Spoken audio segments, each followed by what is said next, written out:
Merci au forum de l'ESS d'avoir invité Alternative économique à animer ce débat. Donc, Alternative économique est une coopérative qui est engagée depuis plus de 40 ans au sein de l'économie sociale et solidaire.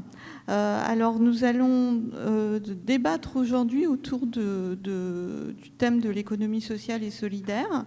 L'intitulé de cette plénière est « Le monde de demain est déjà le nôtre ». Donc un intitulé plein d'optimisme.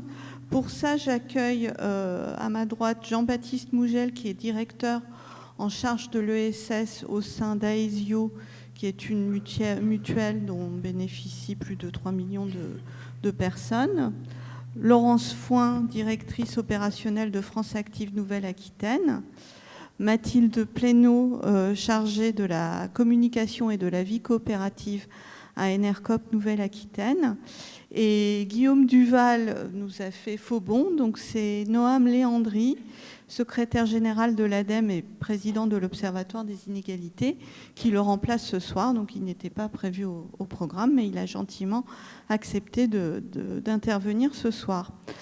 Alors, je vais tout de suite demander aux différents intervenants ce qui, pour eux, fait la spécificité de l'ESS. Et ce faisant, j'aimerais que chacun d'eux en profite pour s'appuyer sur la structure qu'il ou elle représente pour vous expliquer un peu mieux cette spécificité. Donc, Jean-Baptiste Mougel, qu'est-ce qui fait la spécificité de l'ESS ?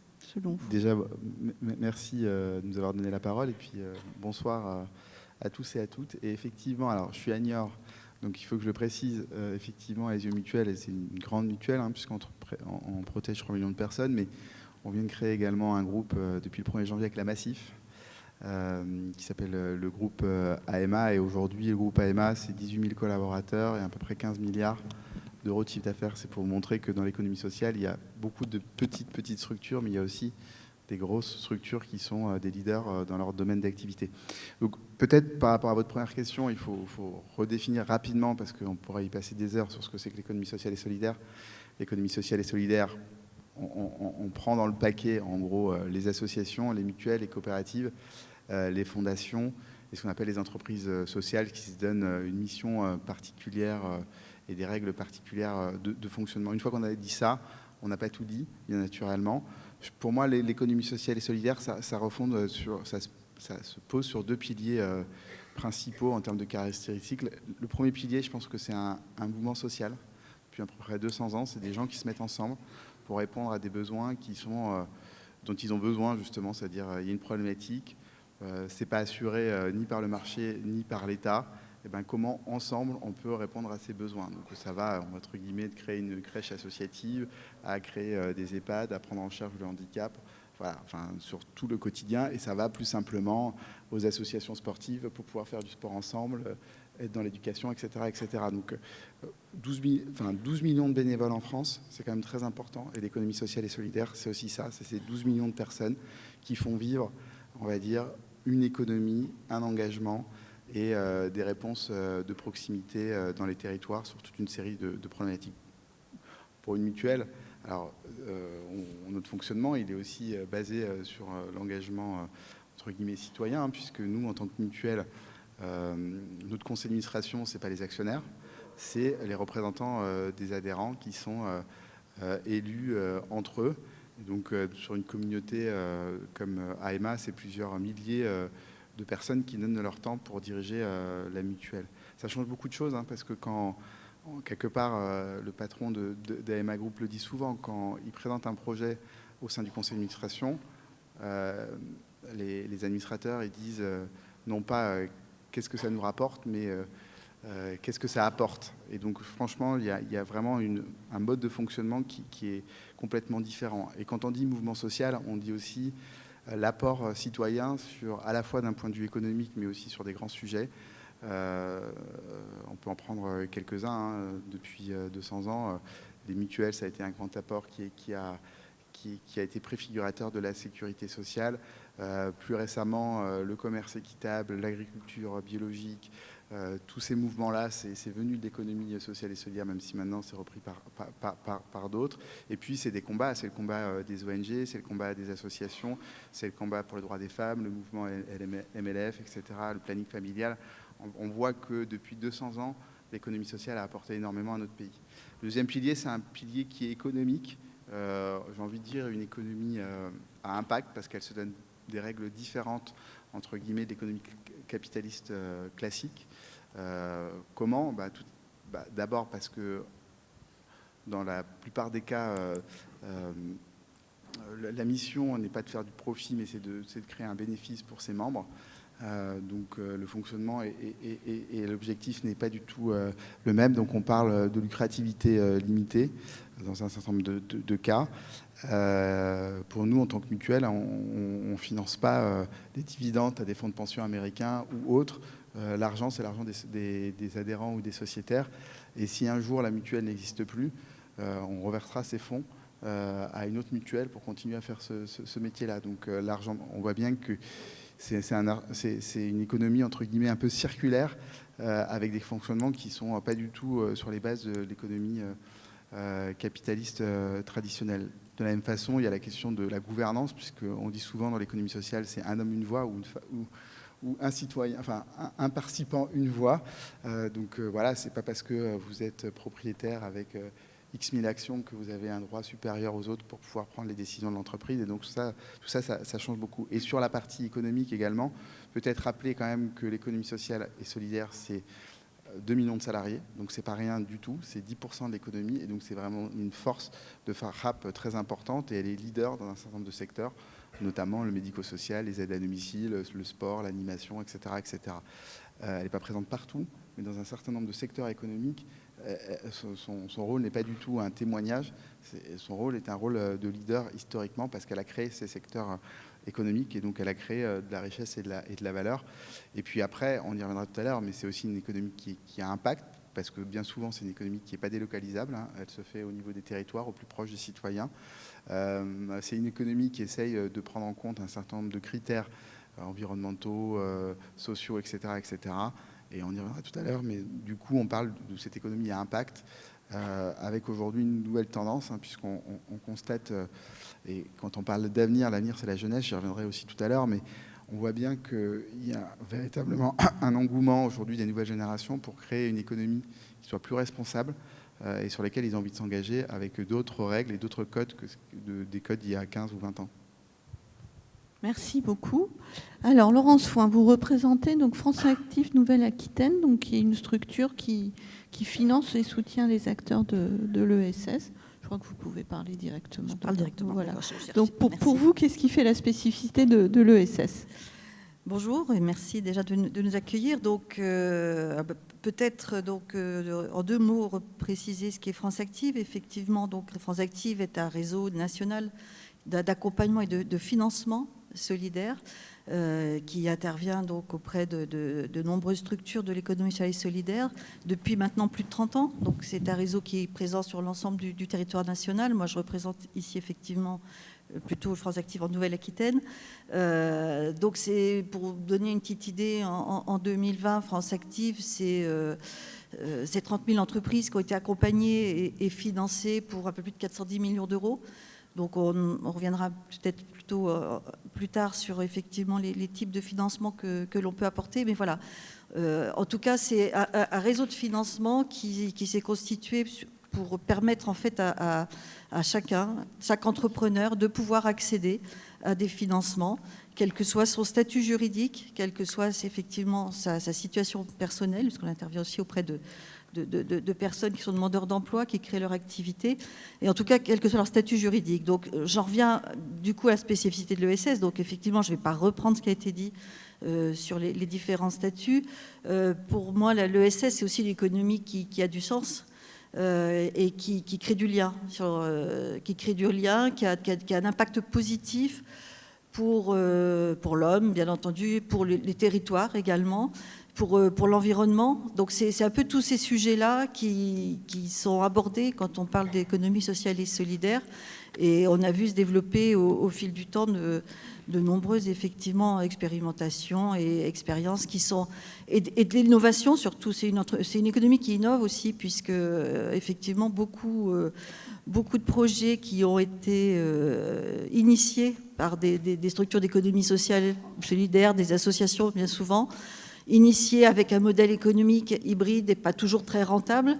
On a vu effectivement ces projets ensuite être repris à leur compte par des sociétés beaucoup plus capitalistiques et qui ont développé ensuite les projets. Donc c'est vraiment une économie qui innove. Et j'ai envie de dire, l'économie solidaire, c'est aussi un modèle économique qui doit être pérenne, c'est-à-dire qu'on est dans la vraie économie, quoi. On n'est pas à côté. Donc des modèles économiques pérennes qui servent effectivement les territoires et l'environnement. Alors, effectivement, on connaît tous les statuts de l'ESS, donc je ne vais pas revenir là-dessus, mais juste vous donner une petite, une ouverture un petit peu sur... Quand on parle d'économie qui a du sens, qui a un impact positif sur les territoires, qui a un impact positif pour l'homme, etc., nous, à France Active, depuis quelques années maintenant, on a un peu évolué. On parle aussi d'entrepreneuriat engagé. Et donc, parce qu'une fois qu'on a dit effectivement tout ce que pouvait procurer l'ESS, on s'aperçoit qu'on a beaucoup en fait d'entrepreneurs qui partagent ces mêmes valeurs et qui ont effectivement des références qui sont assez proches de l'économie solidaire telle qu'on l'entend classiquement. Je prends juste un exemple, mais qui parlera à tout le monde. Quand on a effectivement des projets d'épicerie, vrac, ambulantes, qui se déplacent sur des territoires très ruraux avec un objectif de zéro déchet, on est bien dans des entreprises qui ont un impact positif pour la société. Et donc, effectivement, on est très proche de ces valeurs-là. Donc, on a un peu fait évoluer donc, nos notions aussi vers l'entrepreneuriat engagé. Merci beaucoup. Donc, je rappelle à la salle qu'il faut éteindre les portables. Merci. Alors, Mathilde Plénaud, donc, vous êtes chargée de la vie coopérative à Enercop, qui est une coopérative. Est-ce que vous pouvez nous parler un peu de cette aventure Enercop ? Oui, tout à fait. Bonsoir. Je m'appelle Mathilde et je travaille chez Enercop Nouvelle-Aquitaine, qui est une des coopératives du réseau Enercop. C'est une coopérative donc régionale, une coopérative d'intérêt collectif qui propose des services de fourniture et de production d'électricité d'origine renouvelable. Aujourd'hui, donc, Enercop, c'est un réseau dont nous, on fait partie, un réseau de 11 coopératives régionales. Et donc, la spécificité d'Enercop, effectivement, c'est que c'est une aventure qui a démarré il y a plus de 15 ans autour d'une offre d'électricité 100% renouvelable qui compte aujourd'hui plus de 100 000 clients, qui est aujourd'hui la seule offre nationale basée sur un modèle coopératif. Et aujourd'hui, nos coopératives évoluent vers des services énergétiques multiples, qui vont du développement de projets de production à l'investissement, en passant par de l'accompagnement, maîtrise d'ouvrage pour des porteurs de projets d'énergie renouvelable donc à l'échelle de nos régions. Aujourd'hui, donc, ce modèle coopératif m'amène à vous répondre de manière très scolaire. Moi, je me suis noté la spécificité de l'ESS, selon moi, à travers le prisme de la SIC, donc Société coopérative d'intérêt collectif.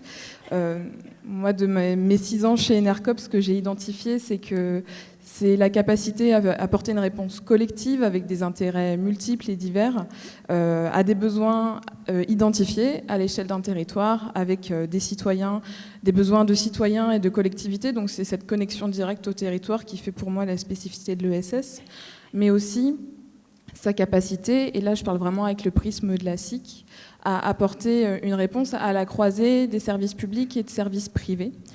C'est-à-dire, pour m'expliquer un petit peu, je considère que nous, en tant que SIC, par exemple, on propose un service qui est d'intérêt collectif, malgré qu'il soit privé, de par nos statuts. Donc on répond ainsi, on propose ainsi un garde-fou face aux dérives capitalistiques auxquelles on peut assister aujourd'hui, notamment dans le secteur de l'énergie, notamment grâce à nos statuts, qui pour moi sont de véritables garde-fous, qui posent l'intérêt collectif, qui posent également le fait d'avoir une lucrativité limitée, d'être non spéculatif et de réinvestir plus de la moitié de nos bénéfices dans de nouveaux projets, donc en l'occurrence pour Enercop, dans le développement de notre vie coopérative et de nouveaux projets de production. et dans la décentralisation de notre modèle. Pour moi, c'est également ce qui fait notre spécificité, et la spécificité de l'ESS au sens large, c'est aussi d'être complémentaire et d'être un outil pour renforcer l'action publique. La spécificité de la SIC, c'est que son capital est ouvert à toutes et à tous. En fait, ici, on pourrait tous prendre des parts sociales dans des SIC. J'en reparlerai au cours de la discussion. Mais notamment, les collectivités locales peuvent détenir jusqu'à 50% du capital social d'une SIC. Et donc, à partir de là, nous, on est vraiment là pour outiller l'action publique et la renforcer à l'échelle des territoires pour mener ces actions. Et ce qui fait aussi pour moi la spécificité de tout ça, c'est le multisociétariat. Donc typiquement chez Enercop, les salariés, les clients, les producteurs, les collectivités, nos partenaires peuvent rentrer au capital de nos structures, siéger en conseil d'administration et participer donc à la vie de la structure. Merci beaucoup. Alors, Noam Léandri, donc j'ai appris que l'ADEME s'intéressait à l'ESS. Pourquoi et comment est-ce que vous identifiez ces acteurs ? Bonjour à tous, merci Nairi pour l'invitation et cette question.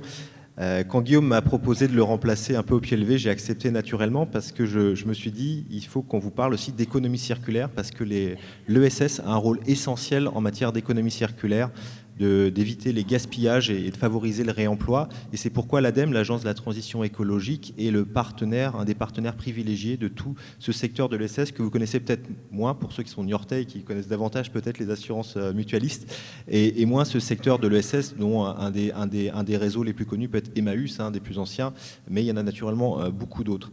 Donc, Agence de la transition écologique, l'ADEME, nous intervenons notamment dans le domaine de l'économie circulaire, mais également dans le domaine des énergies renouvelables, des économies d'énergie, des mobilités douces, propres, etc., dans le bâtiment durable, voilà. Mais nous avons un axe important sur le domaine de l'économie circulaire, et c'est d'ailleurs une loi récente qui s'appelle la loi anti-gaspillage et pour une économie circulaire, renforce et met l'accent sur l'économie sociale et solidaire, parce que ce secteur d'activité, ce domaine de l'économie porte trois valeurs, trois enjeux importants pour éviter les gaspillages et réduire les émissions de gaz à effet de serre.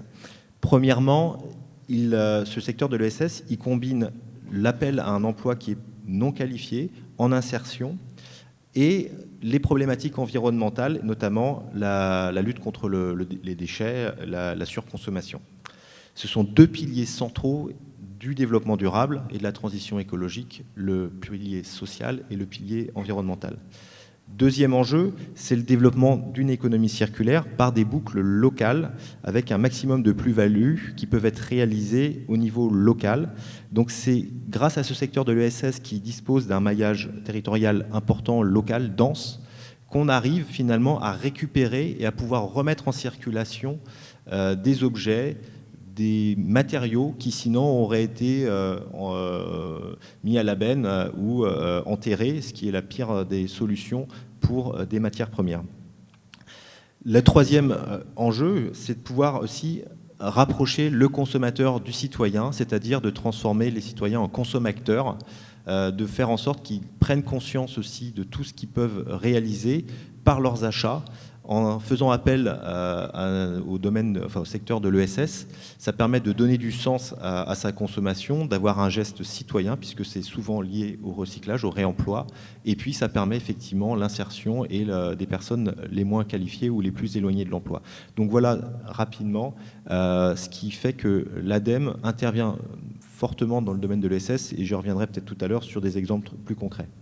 Merci beaucoup.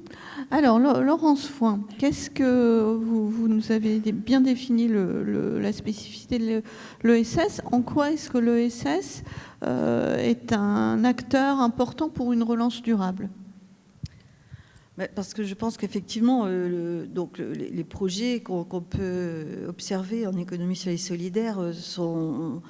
D'abord, ils existent déjà et donc ils participent à la croissance et à la relance. Et il y a plusieurs, effectivement, enjeux. Si on regarde effectivement la réponse, par exemple, à l'aménagement du territoire, on va pouvoir identifier des projets qui sont, je prends un exemple comme ça, pour une reprise des commerces en milieu ruraux. C'est vrai qu'on voit beaucoup de projets de ce type-là à France Active, et on a de plus en plus aussi de projets qui sont repris sous forme associative.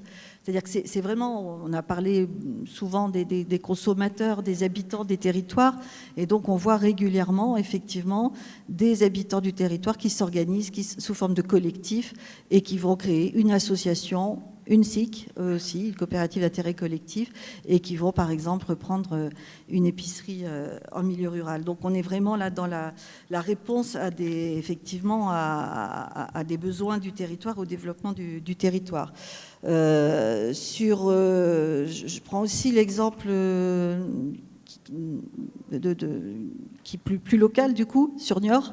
On a récemment donc, vu naître les ateliers du Rond-Point. Je ne sais pas, peut-être qu'ils sont présents ce soir dans la salle, ils pourront témoigner, mais en tout cas, là on est au cœur effectivement aussi de la coopération dans l'ESS, et d'ailleurs ils disent, on parlait d'économie circulaire tout à l'heure, mais ils sont aussi dans l'économie solidaire et circulaire.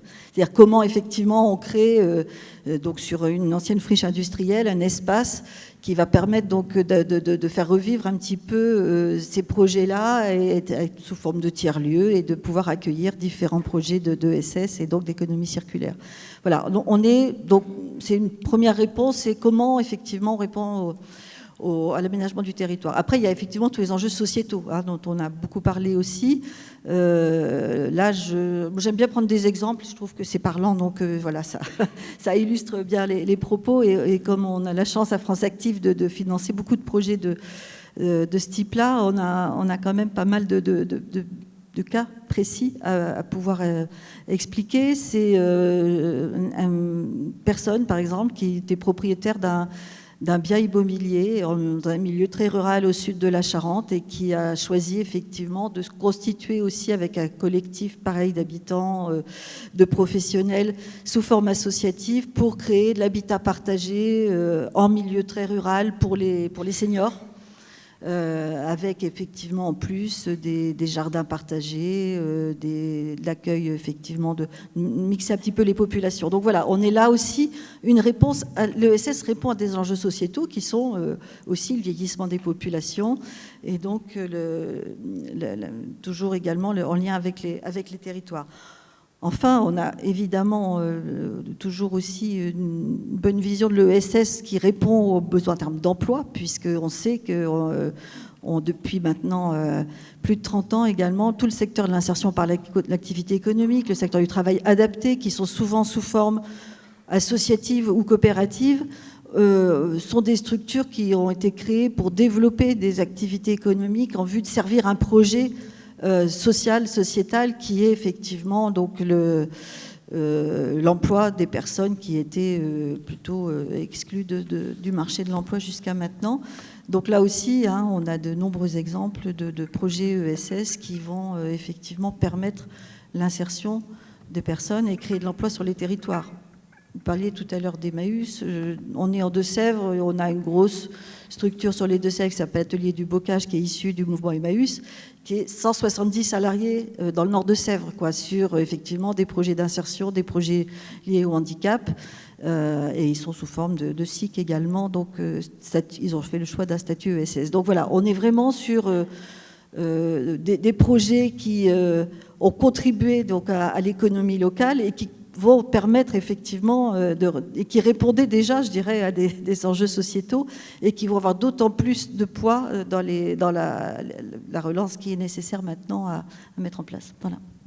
Merci beaucoup. Alors Jean-Baptiste Mougel, pour vous, en quoi l'ESS répond aux aspirations de la société pour demain ?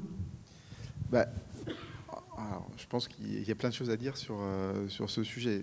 D'abord, je voulais préciser un aspect. Je pense qu'une économie qui se porte bien, c'est une économie qui est plurielle, qui est diverse, qui intègre les secteurs privés, classiques, traditionnels, à partir du moment où ils sont responsables et ils vont dans la même direction que les autres. L'État, qui a une puissance de frappe très importante, que ce soit en termes de puissance économique ou en termes de puissance réglementaire, et aussi les acteurs de l'économie sociale et solidaire, qui apportent finalement un terreau, qui apportent une énergie, et qui apportent peut-être ce que fait moins bien le secteur privé et ce que fait moins bien que l'État, c'est-à-dire la compréhension des besoins des citoyens d'aujourd'hui, mais aussi de demain. L'exemple d'Enercop est un bon exemple. C'est-à-dire qu'à partir du moment, aujourd'hui, tout le monde parle de l'économie, enfin de l'énergie verte, etc. Mais c'est bien parce qu'il y a quelque part quelques illuminés à l'époque qui se disaient que c'était pas possible, il fallait travailler sur l'énergie, etc. pour répondre à des besoins, qu'on a vraiment tiré tout le monde vers le haut. Donc, je pense qu'il y a tellement de défis aujourd'hui. Il y a des crises, il y a une crise climatique, il y a des crises économiques, il y a des crises sociales, il y a des crises démographiques avec la question des seniors, il y a des crises voilà, multiples. On est dans un monde de crise. Et l'économie sociale et solidaire, dans ce monde de crise, elle apporte des solutions. Elle apporte de la solidarité, elle apporte du partage, et elle apporte, on va dire, un espoir. Un espoir de se dire, ensemble, entre des citoyens, on peut créer des nouvelles solutions avec des aspirations qui sont nécessaires par rapport aux besoins du quotidien. Donc c'est ça qu'elle apporte, l'économie sociale et solidaire. Elle apporte une voie, qui n'est pas une voie unique, mais en tout cas un aiguillon sur lequel elle doit se mobiliser pour aller de l'avant et apporter des nouvelles solutions. Alors, il y a une très bonne nouvelle, je vous le disais tout à l'heure, c'est que les nouvelles générations, elles sont convaincues que le monde marche à l'envers et que l'économie, parfois, perd la tête et que finalement, ce qui les intéresse aujourd'hui, c'est de donner du sens à leur travail, c'est la prise en compte de ces enjeux sociaux et environnementaux. Et en 10 ans, alors j'ai vu qu'il y avait Michel Abvervé dans la salle, mais en 10-15 ans, toutes les universités, toutes les grandes écoles, aujourd'hui, ont fait de la place pour les formations en économie sociale et solidaire. Vous prenez les plus grandes écoles françaises, type ESSEC, HEC, aujourd'hui, les formations liées à l'entrepreneuriat social, à l'innovation sociale, elles sont souvent plus souvent demandées que celles de la finance. Les grandes sociétés qui étaient à l'époque, les sociétés d'audit, qui étaient la voie royale quand on sortait des grandes écoles, elles n'arrivent plus à recruter. Parce que tous les jours, il y a des jeunes et des moins jeunes qui tapent à la porte des acteurs de l'économie sociale, on veut y participer. Alors l'économie sociale, c'est pas parfait non plus, hein. Il ne faut pas être complètement utopiste, y compris d'un point de vue d'organisation employeur, mais on sent un mouvement, on sent une logique entrepreneuriale très forte et une envie de renverser la table en apportant plus de solutions concrètes, de se situer dans une économie du long terme, et c'est ça qu'apporte l'économie sociale et solidaire. Et à partir du moment où il y a aussi d'autres crises, hein, qui sont les crises qui sont liées à l'arrivée de l'intelligence artificielle. Certaines études montrent qu'il y aura 40 ou 50% de l'emploi qui va disparaître. C'est comment on fait dans ces changements de paradigme. Et l'économie sociale et solidaire, elle n'a jamais été aussi bonne qu'en période de crise. Encore faut-il que ces nouvelles générations, on laisse la place à ces nouvelles générations et qu'on crée des synergies avec tous ceux qui sont volontaires sans faire de distinction. L'État, les acteurs privés, etc. et créer un mouvement collectif parce que seul, on n'y arrivera pas. Merci beaucoup. Alors, Noam Léandri, comment est-ce que vous voyez-vous l'intérêt de l'économie sociale et solidaire pour une relance durable et construire un avenir meilleur ? Eh bien, déjà, vous dire que dans le cadre de la relance pendant cette crise sanitaire, l'ADEME a été en fort soutien, notamment dans le domaine de l'ESS et de l'économie circulaire, puisqu'on a, avec France Active d'ailleurs, apporté une aide d'urgence à peu près 400 structures hein, qui étaient fragiles. Il faut reconnaître que quand même le secteur de l'ESS, si on met à part encore une fois les banques, les assurances mutualistes qui sont une part quand même très particulière de l'ESS, qui représente la majorité des emplois, et en ça je m'inscris dans la mémoire de Philippe Frémaux, hein, qui était ancien patron d'Alternative économique et qui distinguait bien dans ses rapports hein, les deux pans qui sont quand même assez distincts au sein de l'ESS. Et donc il y a quand même une partie très importante de l'ESS qui est très fragile, et donc c'est pour ça qu'on a apporter une aide, c'est un fonds de 10 millions d'euros hein, qu'on a opéré pour leur permettre de survivre hein, vraiment pour être très, très, très basique. Et donc, ça veut dire que c'est des structures qui ont encore des bases, comme je le disais, fragiles et donc qui nécessitent d'être renforcées puisque le modèle économique aujourd'hui n'est pas pérenne ou en tout cas nécessite encore une part de subvention. Pourtant, ce qu'on constate, et c'est en ça que c'est important pour une relance durable, hein, puisque c'est votre question, ce sont des structures qui sont créatrices de valeur ajoutée, qui sont plus justement réparties que dans d'autres secteurs d'activité. puisque alors, le pendant de ça, c'est que les salaires sont aussi généralement un peu plus faibles, mais quand même plus justement répartis. Même s'il y a des exceptions, alors je suis Jean-Baptiste là-dessus, il ne faut pas faire de l'angélisme, il y a un peu à boire et à manger dans le secteur de l'ESS, et tout n'est pas rose, ce n'est pas le monde des bisounours. Moi-même, je suis président d'une association, et donc je constate aussi les difficultés auxquelles on peut faire face parfois pour les salariés ou dans la gouvernance. Mais néanmoins, voilà, je pense qu'il y a un rôle important, et puis c'est aussi l'apport de qualification pour les salariés qui parfois, du fait du bénévolat qu'il peut y avoir dans l'ESS, peut aussi permettre d'avoir une meilleure transmission des compétences et des savoirs au sein des équipes. Et donc c'est en ça que c'est intéressant. Vous dire que justement parce qu'on croit aussi à cet élargissement de l'ESS, on soutient à l'ADEME des démarches comme celle qui est initiée à Niort sur le soutien aux entreprises à mission, et on réfléchit justement aussi avec l'agglomération de Niort à créer un territoire à mission, ce qui pourrait être une façon d'élargir le spectre. Et donc voilà, c'est un travail qui est en cours, et on pense que ça peut être un moyen justement de renforcer ce côté social et solidaire à des entreprises qui aujourd'hui ne font pas forcément partie de la sphère de l'ESS, mais en tout cas l'idée c'est pas forcément de soutenir que ce petit périmètre, mais essayer de faire rentrer de plus en plus d'entreprises, d'organismes au sein de ce périmètre, parce que ça porte des valeurs et de la valeur ajoutée aussi économique importante pour les territoires. Merci beaucoup. Alors, Mathilde Plénaud, pour vous, en quoi l'ESS est porteur d'avenir ? En tout cas, là, pour ce qui concerne Enercop, concernant la relance durable, je pense que ce qui est important de souligner, moi, dans le mot relance, j'appréhende toujours la rapidité, le fait de devoir aller vite, de faire grand, de faire gros. En tout cas, en ce qui concerne Enercop, il y a cette idée aussi de se positionner à contre-courant de la logique de croissance verte, typiquement en ce qui concerne le développement des énergies renouvelables. Le fait de se baser sur l'ESS pour faire de la relance, par exemple, ça va être un exemple qui va peut-être vous parler pour les gens, notamment en Gironde, c'est comment on développe les énergies renouvelables. Ça va être, d'une part, on peut faire effectivement des grands parcs au sol en mangeant des bouts de terre arable, en enlevant un peu de forêt, ou ça va être aussi de développer des micro-centrales photovoltaïques sur des terres en friche, sur des anciennes décharges, par exemple, et d'associer des citoyens et des collectivités dans le financement ou la gouvernance du projet. Donc déjà, il y a une relance, effectivement, mais qui peut être faite de manière différente. Et pour moi, l'ESS, ça permet effectivement de le faire autrement. Pour autant, ça n'empêche pas le fait qu'on avance et qu'on développe des ressources d'énergie renouvelables et qu'on le fait moins vite, mais mieux. Ensuite, il y a la question de la résilience économique des structures dont on a déjà parlé. En ce qui concerne Enercop, l'an dernier, ça a été une année effectivement de crise et une année difficile. Pour autant, il y a un chiffre d'affaires qui continue à être en hausse, il y a toujours des recrutements. Et aujourd'hui, la structure, elle compte plus de 200 salariés et un chiffre d'affaires l'an dernier qui a augmenté de 17% par rapport à l'année 2019. Donc je pense que ce modèle coopératif est résilient et nous permet de tenir les chocs.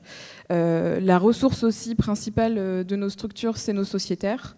Plus de 60 000 chez Enercop. Et en fait, ces personnes-là sont des ressources qui sont des personnes qui s'investissent bénévolement dans les coopératives et qui sont des personnes qui permettent d'avoir une bonne connaissance du territoire, mais aussi des crises qu'on traverse et des crises, comment elles sont vécues à l'échelle des territoires locaux. Et ça, en tout cas, cette vie coopérative, je pense que et la vie associative aussi, je pense que c'est vraiment ce qui doit être au cœur de la relance en ce qui concerne l'ESS. Donc c'est aussi ce qui fait qu'on s'adapte, c'est ce qui fait qu'on arrive aussi à expérimenter. Et dans ces temps de crise, je pense que ce dont on a tous besoin, c'est d'être rassurés sur cette capacité à expérimenter et à continuer à faire des choses. Et l'ESS, pour moi, est un laboratoire d'expérience, d'expérimentation. En tout cas, chez Enercop, on le voit sur les sujets de l'énergie, on innove constamment, on essaye constamment de se détacher au maximum des logiques de marché, de sortir des mécanismes aussi de soutien public parfois, et de créer quelque chose qui va être vraiment propre à notre projet et qui va essayer de le rendre le plus durable possible sur le modèle économique, mais aussi sur sa capacité à faire coopératif, à coopérer et à mobiliser ses sociétaires. Donc ça passe par des temps qui prennent du temps, des temps de gouvernance justement, qui sont parfois complexes, houleux, mais qui sont nécessaires justement pour avancer face aux crises et dont on a de toute façon besoin. Sinon, ça ne sert à rien d'être une coopérative. Et donc ça, je pense que les crises qu'on traverse et qu'on a traversées nous ont rappelé ça vivement. Et nous, typiquement, on n'a pas pu faire beaucoup de vie coopérative sur les années Covid. Là, ça reprend doucement et on sent vraiment que c'était quelque chose qui était nécessaire et qui manque à la fois aux équipes salariées pour avancer et pour s'y retrouver, mais aussi aux membres de conseil d'administration et aux sociétaires eux-mêmes. Donc, pour moi, c'est une forme de réponse et ça me fait aller doucement vers le pouvoir d'agir, justement sur les questions de gouvernance qui, comme vous le disiez, ne sont pas toujours roses ou c'est pas le monde des bisounours. C'est très dur de faire collectif, c'est très dur de mettre en place une gouvernance partagée, ça prend beaucoup de temps. Nous, chez Enercop Nouvelle-Aquitaine, on fonctionne sur le principe de l'holacratie. Et ça nous a pris 2 ans à mettre ça en place au sein d'une équipe de 10 personnes. Alors, on est 200 salariés chez Enercop, mais nous, on est une petite dizaine. Et pour autant, je pense que c'est quelque chose qui nous rend très résilients face aux crises, créatifs. Ça donne beaucoup de ressources aux équipes, mais aussi, ça nous permet aussi de nous appuyer plus facilement sur nos sociétaires et nos administrateurs. Et moi, je voudrais juste rappeler ça, qu'on a besoin aussi de lenteur et de prendre le temps de faire autrement. Et pour moi, l'ESS, si c'est pas là qu'on le fait, je vois pas où est-ce qu'on le fera. Et juste une question complémentaire. Comment ça se fait que vous ayez si bien résisté à la crise? Est-ce que c'est parce que c'est les énergies renouvelables, donc vous êtes sur une tendance qui est positive? Comment vous l'expliquez? Je pense que ça vient de plusieurs choses. Ça vient d'une capacité d'adaptation, de gestion des équipes, de gestion de RH et aussi de ressources économiques. Ça vient aussi du fait d'être en SIC et d'avoir un multisociétariat qui est basé sur d'avoir un capital qui est basé sur une multitude de personnes. 60 000 sociétaires, c'est énorme. Donc forcément, ça permet de résister au choc. Je pense aussi que le fait de développer chez nous des politiques d'approvisionnement durables, c'est-à-dire pour nous de travailler avec nos producteurs différemment, en créant vraiment des systèmes économiques qui soient propres aux projets qu'on accompagne. Enfin, pour donner un exemple, on travaille de plus en plus avec des projets d'énergie renouvelable qui sont financés par des citoyens et des collectivités, donc qui ont des modèles économiques très alternatifs, qui ne sont pas rentables à court terme, donc qui n'intéressent pas forcément les industriels. Nous, on va contractualiser avec ces projets-là pour leur acheter l'électricité sur un temps très long et avec un tarif du coup qui est fixé sur ce temps très long et qui nous protège aussi des aléas du marché. Et ça, c'est quelque chose d'assez encore marginal dans le mix énergétique d'Enercop. Ça représente à peu près 10% de nos producteurs. Mais ça continue à aller dans ce sens-là. Et le fait aujourd'hui donc, d'avoir ce capital multi-acteur qui repose sur 60 000 personnes, ça nous permet aussi d'avoir une force d'investissement qui est pérenne et qui reste dans le temps. Quand on a investi 100 ou 200 euros, on n'est pas non plus très, très inquiet des crises en cours, quoi. Donc, je pense vraiment que c'est très lié à notre modèle SIC aussi, quoi. Merci pour ces précisions. Alors, l'ESS a quand même pas mal souffert de la crise, d'autant que les acteurs de l'ESS sont souvent dans des secteurs comme le sport, la culture, qui a beaucoup souffert de la crise. Du coup, un plan de relance leur est dédié qui réserve 1 milliard d'euros à travers différents appels d'offres pour les aider. Alors Jean-Baptiste Mougel, comment est-ce que les acteurs de l'ESS peuvent concrètement s'emparer de ce plan de relance? Oui, d'une part, je vais juste compléter vos propos, c'est-à-dire que le secteur de l'ESS est très divers et je peux vous dire que bien sûr que le secteur d'animation a été très impacté par la crise économique, les clubs sportifs, etc., parce qu'ils étaient fermés, mais une grosse partie des bataillons, c'est aussi le médico-social et le sanitaire médico-social. Et je peux vous dire qu'ils étaient vraiment en première ligne. Je pense notamment aux aides à domicile, souvent sans masque, les derniers traités par les politiques du gouvernement et dans des conditions qui étaient vraiment, je leur tire mon chapeau. Donc voilà, il y a ces réalités multiples et pendant la crise sanitaire, l'économie sociale et solidaire était bien présente, même si certains acteurs sur certaines filières ont souffert parce qu'ils étaient fermés. Une fois qu'on a dit ça, c'est vrai qu'il y a un enjeu lié à la question du plan de relance. Alors vous avez parlé d'1 milliard, mais en réalité 1 milliard, c'est plus ou moins des aides qui sont plus ou moins fléchées pour l'économie sociale et solidaire, mais c'est pas de ça, à mon avis, qu'il faut viser, puisque le plan de relance, c'est 100 milliards. 100 milliards. L'objectif du plan de relance, c'est de préparer, de construire l'économie à horizon 2050. Donc on est bien dans les enjeux de cette table ronde. Donc l'idée n'est pas de se dire il y a quelques aides, 1% des aides qui est réservé à l'économie sociale, alors qu'on représente 10% de l'économie. L'idée est bien de se dire comment on va taper dans les 100 milliards. C'est ça l'enjeu. Alors, mon collègue de l'ADEME, voilà, il a une force de frappe très forte dans tout ça. Et nous, à notre niveau, au niveau d'Aesio Mutuelle, on travaille avec un réseau qui s'appelle French Impact, qui est entre guillemets une agence semi-ESS, mais très en lien avec les pouvoirs publics. Et donc notre boulot à nous et avec French Impact en premier lieu, ils ont créé un site qui s'appelle ESS Relance, où justement l'objectif, c'est de mettre en corrélation finalement les aides qui existent et puis pousser les ministères, entre guillemets, et les programmes financés par le plan de relance de permettre l'éligibilité aux acteurs de l'économie sociale. Donc il y a un travail de lobbying pour permettre que quand il y a des appels à projets, parfois les acteurs de l'économie sociale ne rentrent pas dans les cases, donc il faut essayer d'aller voir les administrations pour dire mais si vous changez cette case-là, ils peuvent rentrer, ça apportera des nouvelles solutions. Donc il y a un travail de lobbying en amont pour pouvoir travailler avec les gens qui vont faire les appels à projets, pour pouvoir permettre aux acteurs de l'économie sociale et solidaire d'y rentrer. Et puis un autre boulot qui est de faire la promotion auprès des acteurs de l'économie sociale et solidaire des programmes qui existent pour eux. Et ça, je peux vous dire que c'est aussi un vrai job, parce que souvent les acteurs de l'économie sociale, ce sont des petites structures, elles ne sont pas forcément très outillées. Quand vous parlez d'une entreprise de 500, 1000 ou voire plus, etc., ils ont des bataillons dans leur staff qui peuvent remplir des dossiers, etc. Dans les petites structures, ils remplissent déjà beaucoup de dossiers sur les subventions ou sur un certain nombre de sujets. Alors là, les rentrer dans le cadre du plan de relance, c'est compliqué, comme pour la question des fonds européens. Et donc, avec French Impact, on essaye, et le site ESS Relance, je vous invite à aller voir pour les acteurs de l'ESS, de flécher, de sourcer les appels à projets. Et puis, dans certaines régions, on mène des expérimentations, justement, par exemple en PACA, pour permettre de faire, entre guillemets, la logique du dernier kilomètre pour pouvoir accompagner un peu mieux, mais je sais que France Active le fait aussi, les acteurs de l'ESS qui souhaitent y répondre. Après, juste, il y a un deuxième sujet, c'est bien de recevoir de l'argent pour pouvoir créer des nouveaux projets, mais en réalité, aujourd'hui, le monde de l'économie sociale et solidaire, il ne vit pas majoritairement des financements publics. C'est une fausse pensée que de le faire.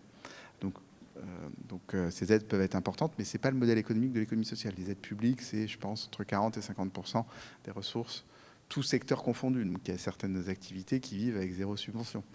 C'est le cas, par exemple, pour une mutuelle.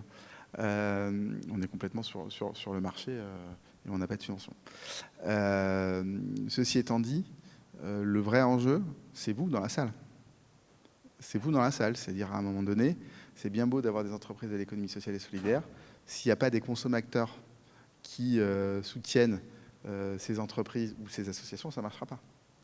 Donc si j'étais taquin, je dirais, en gros, le défi du soir, c'est vous demain, ou ce soir, ou après-demain, ou d'ici les vacances de Noël, c'est quelle action concrète vous allez faire pour participer à ce mouvement. Et je vais vous dire, il y a une il y a 1000 actions à faire, de la plus petite qui est de relayer une action sympa d'un acteur de l'ESS sur les réseaux sociaux pour en faire sa promotion, que d'acheter un cadeau de Noël chez Emmaüs ou autre, que d'aller choisir une offre verte chez Enercop pour l'électricité, donc que d'aller donner 2 heures de son temps pour une association. Donc ça, quelque part, les acteurs de l'ESS, ils ne peuvent rien sans vous. Donc mon message aussi, c'est oui, il y a des aides pour les acteurs de l'ESS pour pouvoir, dans le cadre du plan de relance, c'est parfois dur à mobiliser, mais en tout état de cause, avoir des aides, si derrière les citoyens, les consommateurs ne sont pas derrière, ça ne marchera pas. Merci beaucoup. Alors, Mathilde Plénaud, comment est-ce que, toujours à travers l'exemple d'Enercop, comment est-ce que l'ESS peut investir de nouveaux secteurs? Donc, vous, en l'occurrence, c'est l'énergie. Et comment est-ce que l'ESS peut influencer ces nouveaux secteurs, les faire évoluer? Sur déjà comment investir de nouveaux secteurs, nous, alors c'était il y a 15 ans, plus de 15 ans déjà, mais ce qui s'est passé, l'événement est assez important et on observe ça aujourd'hui sur le rail ferroviaire avec Railcoop, dont vous avez sûrement entendu parler. dont je vais reparler juste après. Mais Enercop, il y a plus de 15 ans, a été créé en fait, finalement par des acteurs de l'ESS, par des acteurs de l'ESS de la transition écologique. Il y a plus de 15 ans, ce qui s'est passé, c'est qu'il y a eu la libéralisation du marché de l'électricité. Donc tout a été privatisé sur le marché de la fourniture. EDF a perdu le monopole de la fourniture. Et donc ce qui s'est passé, c'est que ces acteurs-là se sont réunis et se sont dit il y a un besoin, il y a une disparition d'un service public, on va créer un service citoyen pour investir ce marché. Donc ça va être Enercop, on va choisir un modèle SIC. Et au tout début, Enercop, en fait, c'est un stagiaire de chez Greenpeace qui a bossé sur le sujet, qui aujourd'hui est le président du CA d'Enercop National, qui s'appelle Julien Noé et qui est toujours dans l'entreprise. Et donc, c'est parti d'un stagiaire. Aujourd'hui, c'est 200 salariés, 11 coopératives et une offre d'électricité avec 100 000 clients et plus de 380 producteurs. Alors, c'est rien du tout sur le marché, par contre. Ça, c'est ce qu'il faut savoir, c'est qu'en 15 ans, on ne devient pas un énorme acteur, encore plus quand on a choisi de se mettre des bâtons dans les roues en étant un réseau de SIC, parce que c'est très compliqué d'être un acteur de l'ESS malgré tout. Je pense qu'on est tous d'accord pour dire ça. Et donc, du coup, ce qui s'est passé, c'est qu'on est parti de cette offre d'électricité qui a fait son chemin, et qui, mine de rien, a influencé le marché, alors peut-être en le voulant ou en le voulant pas. Mais aujourd'hui, des acteurs qui proposent des offres vertes sur le marché de l'électricité, vous en avez une bonne trentaine. Et des acteurs qui se disent citoyens, engagés, mais qui ont des statuts tout à fait classiques. Vous en avez beaucoup aussi. Il y en a même qui maintenant ont le label ESUS. Donc, mine de rien, on a peut-être un peu lancé une mode il y a plus de 15 ans. Et aujourd'hui, on se retrouve sur un marché qui est hyper concurrentiel, très investi. Et donc, comment on tire notre épingle du jeu ? En soignant justement nos valeurs coopératives, parce que même si tous ces acteurs se vantent de ça, comme je le disais, c'est quand même un sacré engagement que de partir sur un modèle de SIC quand on est un acteur sur un marché comme celui de l'énergie. Et donc aujourd'hui, Enercop investit même de nouveaux secteurs. Donc il y a eu celui de la fourniture d'électricité où au bout de 15 ans, on a une certaine expertise, une certaine maturité. On a un modèle qui se stabilise sur le plan économique. Et donc ce qui se passe maintenant, c'est qu'on investit le champ plutôt de la production et du développement de projets d'énergie renouvelable. Donc pour faire autrement, comme je l'expliquais tout à l'heure avec l'exemple des centrales photovoltaïques, en fait, aujourd'hui, on s'est dit des développeurs d'énergie renouvelable dans l'ESS, finalement, il n'y en a pas. Des bureaux d'études photovoltaïques ou dans l'énergie avec les valeurs de l'ESS, il n'y en a pas forcément. Des collectifs citoyens, il y en a de plus en plus. Des associations, des coopératives, des SA avec des missions de développement d'énergie renouvelable. Et en fait, tout ce champ-là, il faut l'investir, il faut le soutenir. Donc nous, on est parti aussi de plus en plus sur ces services énergétiques qu'on propose à l'échelle des régions. Donc ça, c'est les nouveaux, c'est la manière dont on répond aussi aux enjeux du marché de l'électricité. Et c'est un moyen pour nous de gagner en autonomie aussi en tant qu'acteur de l'ESS, en lien avec ce que j'expliquais tout à l'heure sur la résilience de notre politique d'approvisionnement. Plus on va développer nos propres projets, plus on va mobiliser l'investissement citoyen et les collectivités pour développer des projets d'énergie renouvelable, plus on va être résilient sur ce marché et proposer une véritable alternative qui va être aussi basée sur un circuit court financier. Ceci étant posé, on n'est pas tout seul. C'est-à-dire que pour influencer justement ces marchés et faire de la plaidoirie et du lobby, on se réunit. Alors déjà avec d'autres SIC. Il y a un mouvement qui a été monté cette année qui s'appelle les licornes avec 2 O, qui reprend en fait le principe de la licorne, qui est la start-up de la Silicon Valley valorisée à plusieurs milliards de dollars. Nous, on a monté les licornes, ce qui, moi, en tant que chargée de com, me fait très plaisir parce que je peux mettre des emojis licornes dans mes posts. Et donc, les licornes avec 2 O, ce sont 9 SIC qui investissent en fait des marchés de masse de consommation, comme l'énergie, la téléphonie. Donc, la téléphonie, vous avez Télécop. Le ferroviaire, vous avez Railcoop. Sur le covoiturage, vous avez Mobicop. Alors, ça commence à faire très sectaire, tous ces COP. Mais il y a aussi d'autres structures. On est 9. Et donc, c'est un moyen pour nous de fédérer, d'être visible Et on parlait tout à l'heure de consommateurs, là c'est de dire, en fait, dans tous les champs de votre consommation quotidienne, il existe une alternative de l'ESS qui est la SIC, et des acteurs qui existent et qui proposent des offres totalement, qui sont de véritables réponses et qui peuvent remplacer ce que vous avez aujourd'hui comme offre de téléphonie, d'électricité ou encore au niveau du train. Donc ça, c'est déjà un moyen de mutualiser nos forces, d'être visible, mais aussi de faire du partage d'expériences et de travailler ensemble sur l'amélioration de nos valeurs coopératives. Et au-delà de ça, l'échelle plus régionale, puisque moi je travaille pour Enercoop Nouvelle-Aquitaine, c'est fédérer avec les autres acteurs de la transition énergétique citoyenne. Aujourd'hui, on est en partenariat avec l'association Sirena, qui est donc le réseau régional en Nouvelle-Aquitaine des porteurs de projets citoyens, donc collectivités ou citoyens. Donc c'est des projets d'énergie où plus de la moitié du capital est détenu par ce type d'acteurs. Et donc ensemble, on propose des offres adaptées, communes, qui prônent les valeurs de l'ESS pour les acteurs du territoire pour faire transition énergétique. Et ensuite, on est vraiment présent à toutes les échelles territoriales pour justement influencer ce marché. Et il y a également Rescoop, qui est le réseau des coopératives d'énergie en Europe, dont on fait partie chez Enercoop, et qui nous permet à plusieurs coopératives, donc que ce soit en Espagne, en Belgique ou en Allemagne, de faire pression au niveau de l'Union européenne et de pouvoir avoir une reconnaissance des projets citoyens d'énergie renouvelable notamment, et des coopératives de production et de consommation d'électricité renouvelable, donc ce qui permet de travailler notamment sur les textes de loi et d'avoir une reconnaissance donc, de ces projets pour ensuite faciliter le montage juridique ou économique de ces projets.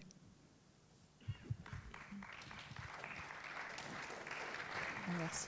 Et est-ce que vous pouvez en dire un petit peu plus sur l'enjeu européen et ce que vous cherchez à obtenir et ce que vous obtenez ? Alors, je ne suis pas la meilleure personne, donc je vais me contenter de ce que je sais. Et puis, si vous avez des questions, il y a pas mal de choses sur le site d'Enercoop. Mais typiquement, c'est sur la reconnaissance des communautés énergétiques. Donc ce sont finalement des modèles de l'ESS, souvent des coopératives ou des associations de citoyens qui ensemble se réunissent pour produire de l'électricité. Et on va dire que le paramètre qui s'ajoute à ça, c'est le volet autoconsommation. C'est aussi pour faciliter l'autoconsommation collective au sein de ces projets et donc d'avoir finalement à l'échelle d'un quartier par exemple plusieurs points de production d'énergie renouvelable qui vont permettre aussi d'alimenter plusieurs points de consommation. Donc c'est l'idée de renforcer le circuit court de l'énergie tout en ayant un modèle économique et juridique qui soit vertueux, issu de l'ESS, avec une gouvernance citoyenne. Donc je ne pourrais pas vous en dire beaucoup plus, mais en tout cas on a des articles sur le blog d'Enercoop qui en parlent beaucoup mieux que moi. C'est très clair, mais merci pour cette précision. Alors Laurence Foin, on parle beaucoup dans l'ESS, on parle beaucoup de changement d'échelle. Là, il a beaucoup été question de comment on pouvait imprégner le reste de la société. En quoi pour ça le financement est un outil important ? Alors, le financement est important pour tout projet entrepreneurial, déjà pas uniquement dans l'ESS bien sûr, mais il est important à tous les stades de vie, je dirais, de l'entreprise. Et donc aujourd'hui, c'est vrai que France Active a un réseau donc, national qui a 3 sociétés financières, dont un fonds de garantie pour pouvoir être garant auprès des établissements bancaires et donc favoriser l'accès au crédit, mais également une société d'investissement qui est France Active Investissement, qui, elle, est une société dont les financements proviennent de l'épargne solidaire, principalement de l'épargne salariale, qui est, qui est collectée par les différents organismes de gestionnaires de ces épargnes salariales, et donc qui vont l'investir dans France Active Investissement et nous permettre ensuite donc, de pouvoir soutenir effectivement les projets sur les territoires. Donc, je dirais que les financements, ils sont importants, bien sûr, pour le changement d'échelle, ils sont importants à toutes les phases de vie d'une entreprise, quelle qu'elle soit, et de l'ESS particulièrement, surtout quand on se dit que l'ESS est souvent aussi sur des projets innovants. Bon, on vient d'avoir l'exemple très concret d'Enercoop, mais voilà, il y a beaucoup de projets effectivement innovants, dans l'innovation sociale, l'innovation même technologique, qui sont issus donc de porteurs de projets, d'entrepreneurs de l'économie sociale et solidaire, et qui ont parfois des difficultés à à se faire comprendre, à se faire entendre auprès des réseaux de financement traditionnels. C'est pour ça que c'était important aussi de développer donc des alternatives pour ces projets-là. Donc, important à la phase d'émergence. Donc, on a développé des réponses pour soutenir des entrepreneurs qui ont déjà dans un premier temps juste une idée, pas forcément encore tout à fait concrétisée, avec un statut qui n'est pas tout à fait encore bien choisi. Mais donc c'est comment effectivement on soutient déjà par le financement l'émergence de ces projets ESS et permettre à des entrepreneurs aussi d'avoir les moyens de porter ces projets, parce que c'est parfois un parcours un peu long. Donc, et on peut faire ça grâce à des nombreux partenariats, notamment des partenariats privés avec des mutuelles aussi, de niortaises principalement aussi, qui sont acteurs dans cette phase-là. On intervient aussi dans le processus de création, de développement et bien entendu de changement d'échelle. Et donc, plus récemment, on a dû également donc mobiliser des fonds par rapport à la situation sanitaire, puisque France Active s'est mobilisée donc très tôt au début de la crise avec ses différents partenaires et bien entendu aussi les financements de l'État et sur des fonds de soutien et de la Banque des Territoires, sur des fonds de soutien pour relancer donc l'économie. Donc avant de changer d'échelle, il faut déjà se relancer. Et donc aujourd'hui, on est plutôt dans ces phases-là. Donc effectivement, il y a des aides qui existent. On en a parlé tout à l'heure. C'est pas toujours accessible, puisqu'effectivement dans l'ESS, nous on finance aussi des structures à partir d'un salarié. Donc voilà, donc un salarié avec une gouvernance bénévole qui n'a pas forcément l'habitude, effectivement, des appels à projets, des demandes de financement, etc. Donc il faut aussi les accompagner dans ces démarches-là, leur donner de l'information et les premières réponses. Et on peut ensuite aller sur des projets évidemment beaucoup plus importants. Donc voilà, le financement, c'est bien entendu le nerf de la guerre. On est souvent sur des modèles économiques hybrides qui sont bien entendus, et je confirme, on n'est pas du tout sur des entreprises qui ne vivent que de subventions. La plupart des entreprises d'économie solidaire sont également sur des activités économiques très fortes, et donc ils subissent, comme toute activité économique, les aléas des crises et de la société. Et donc il faut aussi pouvoir effectivement intervenir auprès de ces structures-là. Donc modèle économique hybride avec des financements qui sont parfois un peu plus difficiles à mobiliser. Donc c'est comment effectivement on va pouvoir apporter des réponses en termes de garantie bancaire. J'en ai parlé tout à l'heure, puisqu'on se porte caution auprès des établissements bancaires, mais également en termes de soutien en fonds propres également, puisqu'on a développé des offres sur du quasi-fonds propre, où on fait du prêt participatif, mais on fait également des prises de participation au capital quand on est dans la société commerciale. Après, il reste des choses à inventer, je pense. C'est-à-dire qu'il y a beaucoup de choses qui existent, on en a parlé, des aides publiques, des financements privés. Après, on a peut-être difficulté peut-être aussi avec des modèles associatifs où effectivement on n'a pas toujours la bonne solution financière en termes notamment de capitaux dits patients sur des durées assez longues pour justement permettre ces changements d'échelle et ces développements. Donc il y a encore des réflexions à mener. On est bien entendu assez acteurs et actifs sur le sujet. Donc pour faire évoluer aussi les réponses et les réponses de financement, pour accompagner également, parce qu'il y a le changement d'échelle, mais il y a aussi les différents enjeux dont on a parlé tout à l'heure, et accompagner la transition écologique, on en a beaucoup parlé, c'est le sujet de demain, voire même un peu d'hier, mais voilà, il faut absolument qu'on s'y mette maintenant. Et donc peut-être il y a aussi des réponses nouvelles à inventer. On se pose la question aujourd'hui sur comment on accompagne effectivement un peu mieux avec les financements adaptés, ces entreprises de l'ESS qui sont sur ce sujet de transition écologique et voilà, de développement tout court, quoi. Merci beaucoup. Alors, Noam, vous avez, grâce à l'ADEME, vu des exemples où l'ESS a permis des changements de comportement, de mode de vie. Est-ce que vous pouvez nous raconter ça et nous parler aussi du financement qui, pour vous, est un sujet clé.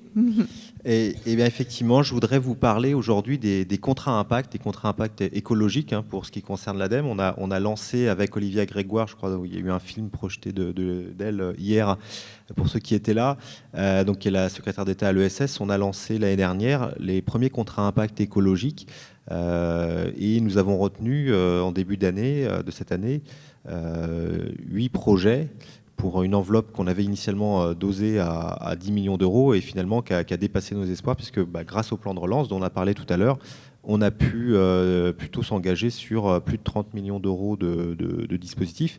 Alors c'est quoi les contrats impact? C'est permettre de financer l'innovation et la montée à l'échelle dans le domaine de l'ESS. C'est ça qui est intéressant et avec une prise de risque qui n'est pas prise par le porteur de projet issu de l'ESS, mais par des investisseurs privés. Donc c'est un schéma à 3 qui change du dispositif classique de subvention, puisque c'est un investisseur privé qui va financer le projet porté par un organisme de l'ESS, et le financeur privé sera remboursé par un acteur public, là en l'occurrence l'ADEME, à hauteur de l'impact effectivement réalisé par le porteur de projet. C'est hérité d'un dispositif qui a existé en Grande-Bretagne pour lutter contre la récidive des anciens détenus. Et ce qui a été démontré, c'est que par des actions de prévention, de réinsertion sociale, il y avait beaucoup moins de récidives et donc beaucoup moins de personnes qui retournaient en détention.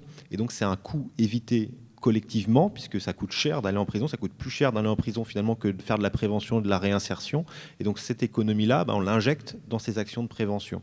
Donc c'est un bénéfice et un impact social qui dépasse un peu, c'est ce qu'on mesure typiquement sur les territoires zéro chômeur de longue durée. Il y a des mesures d'impact qui ont été réalisées. On s'est dit c'est mieux vaut mettre 10 000 euros par poste, ou 15 000 en l'occurrence plutôt, je crois, c'est le cas, sur chaque poste, parce que le coût évité finalement, socialement, il est 2 ou 3 fois plus important. Donc ce qu'on a mis en place donc à travers le dispositif là avec l'ADEME lancé avec le secrétariat à l'ESS, ça a permis de retenir 8 projets. Alors je ne vais pas tous si vous les détailler, mais typiquement, il y a des montées à l'échelle sur du reconditionnement de ce qu'on appelle des aides techniques pour les personnes dépendantes, c'est-à-dire des fauteuils roulants, des cannes, etc., des déambulateurs. Donc plutôt que de faire racheter du neuf et de jeter les anciens, on va les reconditionner avec envie autonomie. Il y a la même chose également sur les vélos, sur des matériaux du BTP, c'est-à-dire plutôt que tout mettre au tas, et plutôt essayons de voir ce qui peut être réutilisé, y compris des parois, de la laine de verre, etc. On a également de l'éducation à l'environnement qui va être financée avec la fédération Léo Lagrange. Et puis il y a mon petit préféré que je vais vous parler, c'est Toupie, qui va récupérer de l'urine pour en faire un fertilisant naturel à la place des fertilisants chimiques. Et donc voilà, ça c'est quelque chose d'assez original. Et donc dans des centres de parcs d'attractions, dans des espaces recevant du public, voilà, ils vont récupérer de l'urine humaine pour pouvoir le réutiliser et c'est fait un fertilisant naturel. Donc voilà des genres d'innovation ou de montée à l'échelle qu'on va pouvoir financer à travers ces projets. Et je pense que ce sera les futures licornes, avec 2 O, j'ai bien noté, pour demain. Et voilà, ça a vocation. Alors là, c'est une sorte de démonstrateur qu'on est en train de réaliser à travers ces 8 premiers projets. Ce qu'on espère à travers ça, c'est que comme ça va avoir un impact environnemental et social à la fois aussi, parce que c'est de l'emploi qui est créé derrière tout ça, et local et non délocalisable, comme ça a été déjà dit tout à l'heure. On espère que d'autres, après, se saisissent de ces outils et de cet nouvel outil de financement d'ingénierie financière, qui est relativement complexe, il faut reconnaître, mais qui quand même apporte à l'intérêt pour le porteur de projet d'être sûr d'être financé à 100%, et par contre pour l'investisseur privé, lui, de porter le risque financier d'échec du projet ou de non-atteinte des objectifs. Donc c'est plutôt bon pour le secteur de l'ESS, c'est une garantie de financement. Et on espère que d'autres administrations publiques, collectivités, puissent s'en saisir, et qu'il y ait davantage aussi d'investisseurs privés qui soient prêts à jouer le jeu. Donc voilà, moi je tends la perche évidemment aux collectivités locales, puisque là l'ADEME montre finalement l'exemple, parce que nous on n'a pas de coûts évités. Normalement sur le domaine des déchets ou de l'économie circulaire, ce sont les collectivités locales qui s'occupent des ordures ménagères ou qui ont la politique en matière d'économie circulaire, qui eux vont tirer un bénéfice d'économie, de coûts évités sur le ramassage, le recyclage, etc. Donc ce sont elles qui devraient justement faire de la prévention, de la même manière que c'est le ministère de la Justice qui doit faire de la prévention, de la lutte contre la récidive. Et ben, ce sont les collectivités qui ont la politique déchets ou économie circulaire qui doivent aussi financer ce type d'action localement avec un ancrage local, fort. Donc voilà, c'est un appel en tout cas à aller voir et inciter les collectivités locales à se saisir de ce nouvel outil. Merci beaucoup. Il est l'heure de passer la parole à la salle.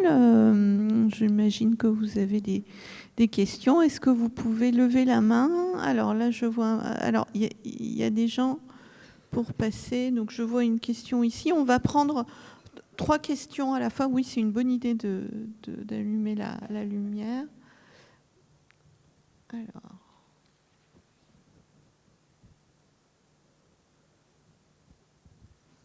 Est-ce que vous pouvez lever la main? Alors, il y a une question. Je crois qu'on attend les micros. Ouais. Les micros arrivent. Merci.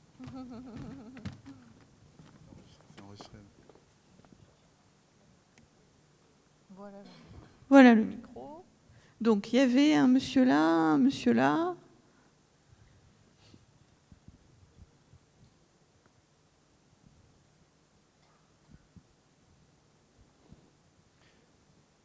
Bien, merci. Bonsoir à toutes et à tous.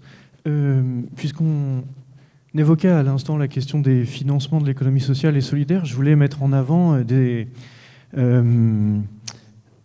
initiatives citoyennes de l'économie sociale et solidaire un petit peu partout sur le territoire, qui sont les monnaies locales complémentaires et qui peuvent, à mon avis, faire partie des outils que l'on pourrait mobiliser pour soutenir l'essor de l'économie sociale et solidaire. Alors, d'abord parce que comme l'évoquait M. Mougel tout à l'heure, l'enjeu est celui de la coopération et du maillage des acteurs.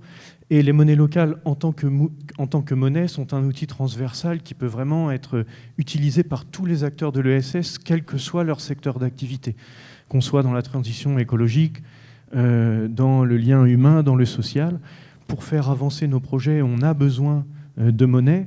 Et donc, l'utilisation de ces monnaies locales complémentaires qui circulent à l'échelle de bassins de vie, de bassins économiques, permettent de soutenir tous les acteurs qui sont impliqués dans des logiques de solidarité sur les territoires. Mais aussi parce que, sans rentrer dans le détail du fonctionnement des monnaies locales, pour se procurer ces monnaies d'intérêt général, il faut en amont échanger une certaine somme d'euros. Donc vous vous rendez auprès de l'association, vous échangez 50 €, en échange desquels vous recevez 50 monnaies locales que vous dépensez dans le circuit local. Les 50 € que vous avez donnés initialement sont déposés par l'association gestionnaire de la monnaie locale auprès de banques de l'économie sociale et solidaire. Et donc en fait, on voit apparaître un double circuit vertueux de la monnaie. D'abord, un circuit de circulation qui est relocalisé, fléché vers des acteurs à vocation sociale, solidaire, écologique, mais aussi l'émergence de ces fonds de garantie qui sont déposés dans les banques et qui permettent d'investir localement. Et donc, on a, à travers l'usage des monnaies locales, la capacité à abonder des circuits de financement. Pour vous donner un exemple, dans la région, au Pays Basque, on a la monnaie locale Eusko, qui est la plus importante monnaie locale d'Europe, qui va bientôt arriver à 3 millions d'eusko en circulation, donc l'équivalent de 3 millions d'euros en circulation. Et ce sont chaque mois 120 000 € qui sont échangés par les citoyens et les citoyennes du Pays Basque en eusko, c'est-à-dire 120 000 € qui viennent abonder les comptes des banques ESS du territoire, qui peuvent ensuite remobiliser cette épargne dans des projets locaux à impact. Et donc je pense que c'est vraiment un levier qui aujourd'hui est tout petit, tout confidentiel, mais qui a certainement un avenir intéressant devant lui. De la même manière que les grands réseaux de financement de l'ESS... Est-ce que vous pouvez laisser un peu de temps de parole aux autres personnes dans la salle aussi? Oui. Oui. Alors, est-ce qu'il y a des questions? Merci pour cet éclairage, mais je tiens à ce que tout le monde puisse participer. Est-ce qu'il y a des... Alors, je crois, j'avais vu une main se lever ici, non? Je me trompe? Ici. J'ai un micro. Ah. Je me permets de lever le doigt. Parfait, parfait. Oui, j'ai le micro, je ne sais pas si c'est... Allez-y, D'accord. allez-y. Sylvie Maillère, chargée de l'économie sociale et solidaire au Parti communiste français. Merci pour cet échange. Aujourd'hui, il y a énormément d'entreprises en difficulté qui sont menacées de fermeture et aussi des entreprises dont les patrons partent en retraite. Et donc, de plus en plus de sollicitations de salariés pour devenir les propriétaires de leur entreprise. Comment vous aider au financement de ces entreprises nouvelles, finalement, puisqu'elles vont repartir sur des bases différentes, souvent en incluant, par exemple, de l'écologie dans ce qu'elles font. On connaît bien ce que fait Fralib, devenu Scopti, qui a supprimé tous les produits chimiques de ses tisanes pour mettre des produits naturels. Donc, comment vous pouvez aider au financement?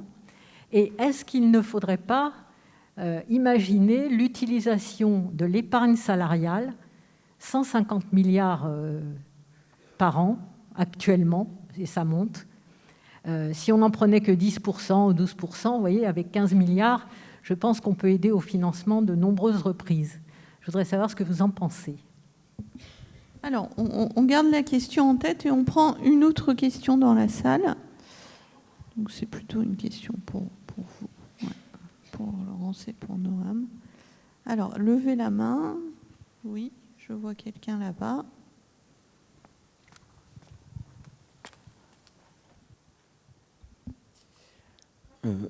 Je me demandais pourquoi vous n'avez pas parlé de sobriété énergétique, parce que du point de vue du GIEC ou de l'IPBES, c'est la consommation globale d'énergie qu'il faudrait baisser pour permettre la régénération du vivant. Et de ce point de vue-là, les avis sont unanimes. Et toutes ces personnes sont vraiment très étonnées que ça n'apparaisse aucunement, ou presque aucunement, dans le débat public. C'est un gros enjeu. En réponse aux effets rebonds, parce qu'on dit une transition, en fait, ça n'a pas du tout bougé, la consommation. Elle a amplifié. Donc, de ce point de vue-là, il y a une déstabilisation des capacités de régénérescence du vivant.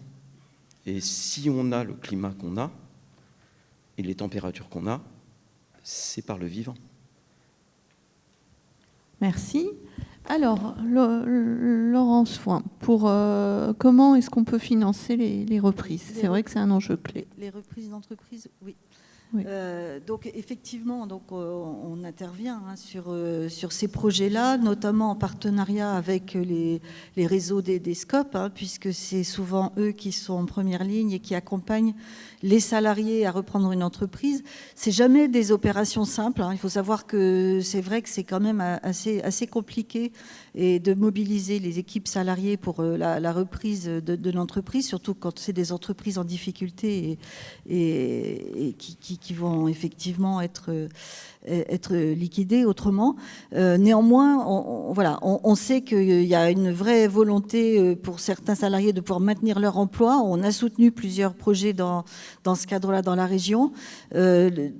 La façon dont on peut les soutenir, c'est de les accompagner très en amont, de façon à pouvoir déjà avoir une offre quand il y a une reprise à la barre au tribunal, donc tout simplement, avec donc l'Union régionale des SCOP qui apporte également des financements en termes de garantie, de fonds propres. Alors, aujourd'hui, quand des salariés reprennent une entreprise en SCOP, il faut aussi savoir qu'en région Nouvelle-Aquitaine, en tout cas, il y a des aides, puisque la région apporte également un soutien équivalent au montant de l'apport des salariés pour pouvoir permettre donc d'augmenter les fonds propres et la capacité financière pour la reprise. Ensuite, nous, on peut intervenir soit effectivement en garantissant un prêt bancaire, soit en apportant des fonds liés à ce que vous évoquiez, l'épargne solidaire, qui est effectivement importante aujourd'hui. Donc oui, c'est quelque chose qui est mobilisé, qui peut être mobilisé sans problème par, en tout cas, le réseau France Active tel qu'on fonctionne aujourd'hui, en partenariat avec les autres réseaux qui interviennent sur le champ de la reprise. Je ne sais pas si j'ai répondu à votre question ou si vous... Merci. Alors Noam, sur la sobriété énergétique. Je voulais réagir sur les deux questions, hein, sur l'épargne salariale d'une part, la sobriété énergétique d'autre part. Donc sur l'épargne salariale, effectivement, vous savez qu'aujourd'hui, il y a quand même des fonds solidaires et les employeurs ont l'obligation de proposer au moins un fonds solidaire à leurs salariés dans le cadre des dispositifs d'épargne salariale. Donc c'est déjà une première approche, je pense, hein, et ça finance, je crois, largement l'économie sociale et solidaire. Donc heureusement, on a ces dispositifs, c'est peut-être insuffisant, il n'y a pas d'obligation d'investir dedans, mais en tout cas, le fait, on sait, hein, d'après des études de statistiques, vous savez que lorsque vous faites une enquête d'opinion et vous mettez en question, enfin dans un QCM, on vous dit est-ce que c'est A, B, C, on répond plus souvent A que B spontanément, et donc chaque fois qu'on proposera un dispositif d'épargne salariale avec des fonds solidaires, eh ben, on est sûr qu'il y aura au moins une partie de l'épargne qui se dirigera vers ce dispositif. La bonne nouvelle, c'est qu'il n'y a pas que les 150 milliards d'épargne salariale qui constituent l'épargne des Français aujourd'hui. Il y a surtout 10 fois plus, 1500 milliards sur les assurances vie, même plus, je crois 1700 à peu près aujourd'hui, qui sont sous forme d'assurance vie. Et la bonne nouvelle, c'est que l'année prochaine, grâce à la loi Pacte, il y aura, de la même manière qu'il y a aujourd'hui une obligation de présentation des fonds solidaires, il y aura pour les assureurs l'obligation de présentation de fonds solidaires, enfin d'investissements socialement responsables ou écologiques. Et donc, je pense que l'ESS a toute sa place dans ces fonds pour pouvoir essayer effectivement de capter une part plus importante de cette épargne extrêmement abondante qui constitue largement plus que tous les livrets A ou l'épargne salariale réunis. Sur la question de la sobriété énergétique, je viens un peu en soutien d'Enercop, parce que l'ADEME va sortir prochainement ses projections de mix énergétique. Il y a eu ce matin Negawatt qui a publié ses scénarios, dans quelques jours RTE qui s'occupe des réseaux électriques. On sait qu'il va falloir augmenter l'électrification de la consommation énergétique pour réduire notre impact carbone. Donc et même si on doit globalement réduire la consommation énergétique, il faut que la part électrique progresse dans ce mix énergétique, parce que c'est un moyen de décarboner. Et alors, on peut faire le choix du nucléaire, c'est une possibilité, mais on pense aussi qu'on peut viser 100% d'énergie renouvelable. Et donc, c'est en ça que des dispositifs tels que Enercop et les dispositifs d'énergie citoyenne, c'est ce qu'on appelle les ENR citoyennes locales, quand il y a des collectifs locaux qui se développent pour développer ces ENR, ça permet que ça soit plus acceptable localement. On le sait sur le sujet de l'éolien, de la méthanisation, qu'il y a souvent un problème d'acceptabilité locale. Et quand c'est porté par des citoyens localement, c'est plus facile parce qu'on tient mieux compte des impacts que ça peut avoir au centre du territoire que lorsque c'est juste un développeur d'ENR qui s'installe n'importe où parce qu'il y a un permis de construire qui est obtenu. Puis pour compléter quand même sur la sobriété énergétique, vous faites quand même bien de le rappeler parce que moi j'en ai pas du tout parlé effectivement, et pour autant chez Enercop on a quand même l'habitude de beaucoup parler de sobriété énergétique. En tout cas on n'oublie pas ce pan-là. Chez Enercop on s'est totalement créé en s'inspirant du scénario Negawatt, et ce qu'on dit souvent c'est que la meilleure énergie c'est celle qu'on ne consomme pas. Pour autant, de passer justement par les modèles de l'ESS, ça permet de conscientiser sa production, de passer par des énergies renouvelables citoyennes, décentralisées, avec des projets à petite échelle. Ça permet une fois de plus de conscientiser ce que je consomme, d'où ça vient, comment c'est produit, comment on construit, l'argent qui est investi. Et à partir de là, en fait, on s'interroge vraiment sur, voilà, en fait, ce que je consomme, c'est ça, d'où ça vient, etc. et l'impact environnemental que ça a. Chez Enercop, on a une charte qui nous permet de choisir nos projets, qui est aussi une ligne directrice pour développer nos propres projets. Il y a de véritables interrogations sur les énergies renouvelables. Il y a eu des grands débats nucléaires versus renouvelables, etc. Moi, j'invite souvent les gens à aller au-delà de ça. Et l'ESS, pour moi, c'est la bonne réponse pour la sobriété énergétique parce que justement, elle permet d'avoir une prise en main citoyenne de nos outils de production et de nos outils de travail au passage, et donc de conscientiser la production. Au-delà de ça, les énergies renouvelables sont visibles dans le paysage, et donc elles permettent d'autant plus de prendre conscience de ce qu'on consomme et d'où ça vient. Et voilà, donc en tout cas, sur les économies d'énergie, évidemment, on propose des services, on propose des actions, on a toujours ouvertement conseillé nos clients là-dessus. Mais en tout cas, voilà, je tiens à insister sur le fait que mobiliser l'ESS, ça va dans le sens d'aller vers une société plus sobre et surtout qu'on désire, puisque cette notion d'acceptabilité et d'être porteur de projets, nous, en tant que citoyens et collectivités. Et donc, voilà, on est d'accord avec cette sobriété, on la souhaite et on en est acteur. Merci beaucoup. Alors, on va de nouveau prendre des questions. Veuillez lever la main. Alors, est-ce qu'il y a des questions? Oui. Il y a quelqu'un là-bas.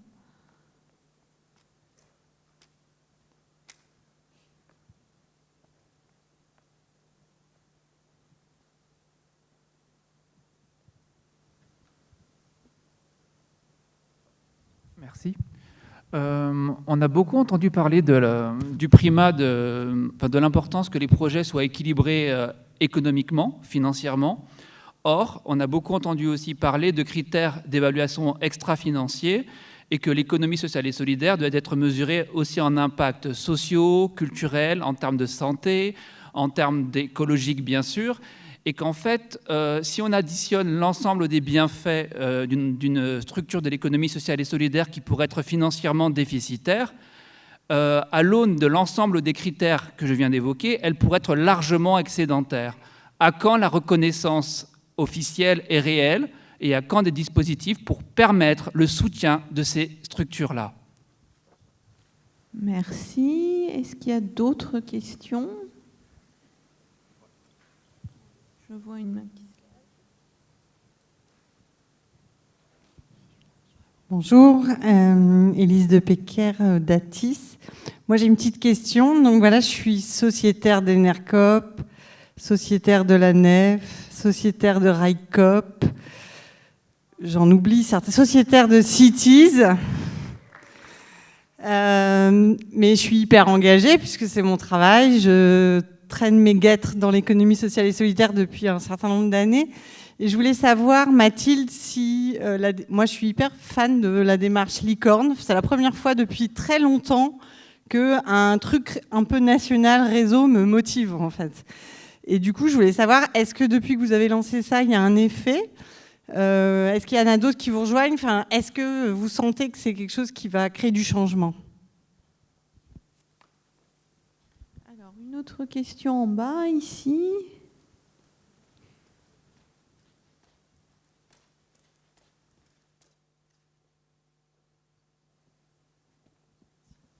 Bonsoir, je m'appelle Marwan. Je voulais savoir qu'est-ce que vous faites pour une transition numérique exemplaire, pas que sur l'impact carbone et la sursollicitation numérique, mais notamment sur les données privées et les GAFA, qui sont clairement omniprésents dans l'ESS, puisqu'ils proposent gratuitement leurs outils pour les assos. Voilà, merci. Merci. On peut prendre une toute dernière question, s'il y en a une. Ou sinon... Oui. Oui, bonjour, Fabrice Cailly du réseau Renaître. Je voulais juste poser la question par rapport au financement et aux impact bonds.